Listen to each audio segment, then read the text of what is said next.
सलाम friends, I hope सब लोग अच्छे होंगे। तो बिना टाइम वेस्ट किए शुरू करते हैं अपना क्वेश्चन। और क्वेश्चन क्या कह रहा है, for propanoic acid value of K A is 1.34 into 10 की power -5 m at 25 degree centigrade. तो यानी कि 25 डिग्री सेंटीग्रेड पर जो के ए है उसकी वैल्यू कितनी है, 1.34 इंटू 10 की पावर -5 m। तो what is a pH, pH क्या होगा एसिड का, जो सॉल्यूशन उन्होंने दिया हुआ है 0.01 m पर, एसिड का पीएच क्या होगा। तो इसके लिए सबसे पहले हमें प्रोपेनॉइक एसिड का जो रिएक्शन है वो लिखनी होगी। तो कैसे होता है, CH3 CH2 COOH, this is propanoic acid. और इसको जब हमने किया तो बनेगा CH3 CH2 COO minus plus H plus, इस तरीके की रिएक्शन बन जाएगी। अब इन्होंने क्या दिया हुआ है, जो सॉल्यूशन है वो दिया हुआ है 0.01 m, यानी कि जो प्रोपेनॉइक एसिड है वो है 0.01 m। ठीक है, और ये क्या है, ये इसकी इनिशियल कंसंट्रेशन है। ठीक है, इनिशियल कंसंट्रेशन। और इन दोनों की इन्होंने नहीं दी हुई, तो ये तो हम 0 रख लेते हैं इन दोनों की। फिर हम उसके बाद देखते हैं जो इनकी चेंजिंग कंसंट्रेशन है वो कितनी दी हुई है। तो मतलब कितनी होनी चाहिए, तो चेंजिंग कंसंट्रेशन हम इसकी मान लेते हैं -x, और इन दोनों की मान लेते हैं +x और +x, x हमने मान लिया। ठीक है, अब हमें इनकी जो इक्विलिब्रियम कंसंट्रेशन है वो देखनी होगी। तो कंसंट्रेशन, और यहाँ पर हम देखते हैं तो ये बन जाएगा 0.01 m माइनस x, और ये बन जाएगा x, और ये हो गया x। ठीक है, यहाँ तक समझ में आया। आगे देखते हैं हम कि ए को किस तरीके से निकाला जाता है। तो वो आता है, आपको सबको आता होगा।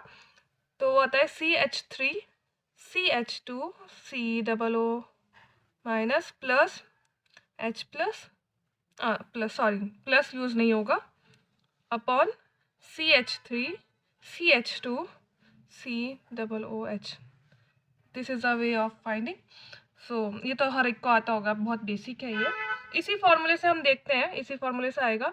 हम CH इसका फॉर्मूला रख देते हैं, क्या था यहाँ पर, था x जो रखा गया था, और H प्लस का क्या था, x था, तो वो भी हम यहाँ पर रख देते हैं इंटू x, अपॉन जो CH3 COOH था वो कितना दे रखा है, 0.01 माइनस x। ठीक है, यहाँ पर क्योंकि जो x है वो 0.01 से बहुत ही ज़्यादा छोटा है, तो इसलिए ये जो है x जो होगा वो नेग्लिजिबल हो जाएगा। ठीक है, तो जब यहाँ पर स्पेलिंग में अगर कोई मिस्टेक हो नेग्लिजिबल की, तो उसको सही कर लीजिएगा, नेग्लिजिबल। ठीक है, यहाँ पे कोई मिस्टेक है, नेग्लिजिबल, यहाँ पे जी आएगा। ठीक है, स्पेलिंग में मिस्टेक है, उसको सही कर लीजिएगा आप, नेग्लिजिबल।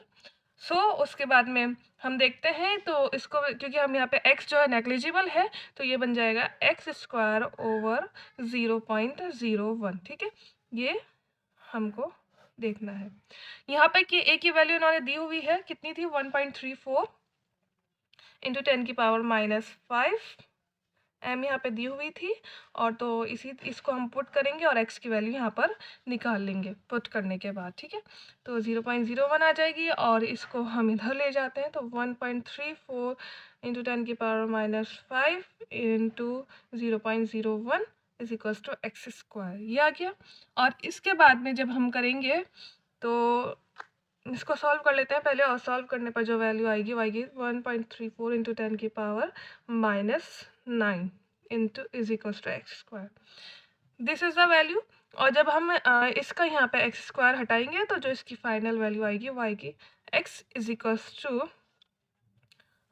इसका आ जाएगी फाइनल वैल्यू 3.66 इंटू 10 की पावर -4m। ठीक है, दिस इज़ द वैल्यू। ठीक है, आफ्टर कैलकुलेटिंग। और इसको कैलकुलेट करने का बहुत ही ईजी तरीका है, अगर आपको चाहिए होगा तो मैं एक अलग से बता दूंगी आपको।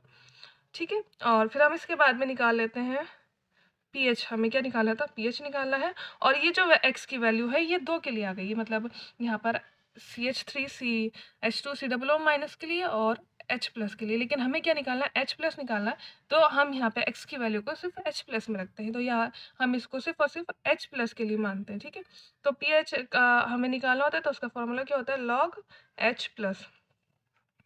ठीक है, और इस वैल्यू को हम यहाँ पे रख देते हैं log 3.66 इंटू 10⁻⁻⁴, और ये यहाँ पर आ गई वैल्यू। और जब हम इसको फर्दर सॉल्व करेंगे, लॉग की वैल्यू को जब हम यहाँ पे सॉल्व करेंगे, तो जो आंसर निकल कर आएगा, पीएच यानी कि जो निकल कर आएगा, वो आएगा 4.4। This is the pH. ठीक है, इसको सॉल्व करने पर। और इसको हम चेक कर लेते हैं कि जो ऑप्शन हमने ऊपर दिए हुए हैं, वो मतलब जो क्वेश्चन में दिए हुए ऑप्शन है, उसमें आंसर है कि नहीं है। तो देखिए यहाँ पर, हाँ, सी वाला ऑप्शन जो है वो इसका करेक्ट आंसर है। और इस मेथड से आपका ये क्वेश्चन सॉल्व हो गया है। बहुत इजी क्वेश्चन है, बिल्कुल भी टफ नहीं है। और अगर आपकी कोई क्वेरी है तो आप फिर मुझसे कमेंट बॉक्स में पूछिएगा, आपको उसका आंसर ज़रूर मिलेगा। और तब तक के लिए thank you and have a nice day.